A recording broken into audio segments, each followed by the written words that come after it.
Comment on explique ce déclic chez UnoX, puisque depuis 2 ans, tout marche bien?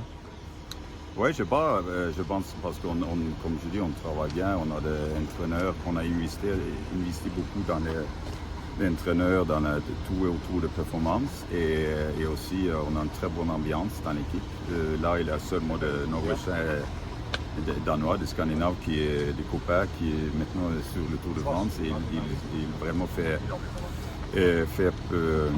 comme ils sont dans un petit tour avec ses amis un peu. Et je pense que ça aussi, ça compte. Est-ce que cette victoire d'étape sur le Tour de France n'a pas tout déclenché finalement? Vous a décomplexé, comme on dirait? Ouais, mais c'est sûr que quand on a gagné une étape au Tour, ça donne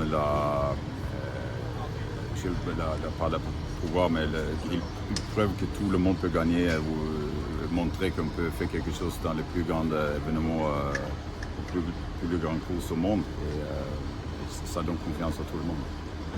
Il ne reste plus que le maillot vert à porter, que vous connaissez bien? Oui, les maillots verts, je connais aussi le maillot jaune, heureusement. Mais on va bien garder, on va bien respecter le maillot et essayer de rester plus longtemps avec nous. On se souvient que Traen avait porté le maillot rouge jusqu'à l'étape de repos sur la Vuelta. C'est un peu l'idée aussi pour sur ce Tour de France? Oui, on va essayer, le maximum, mais je pense qu'on va réussir. Parle-nous de ce coureur, parce qu'on le découvre. On l'a vu avec le maillot de leader sur la Vuelta, mais le public français le découvre vraiment, parce que le maillot jaune sur le Tour, c'est autre chose. Oui, ça c'est autre chose.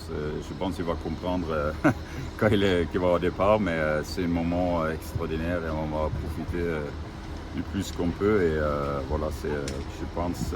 Et aussi, nous, on va rester longtemps au vélo, c'est seulement le début pour l'équipe UnoX. Parle-nous de lui, il grimpe bien en plus. En plus, il grimpe bien. Merci.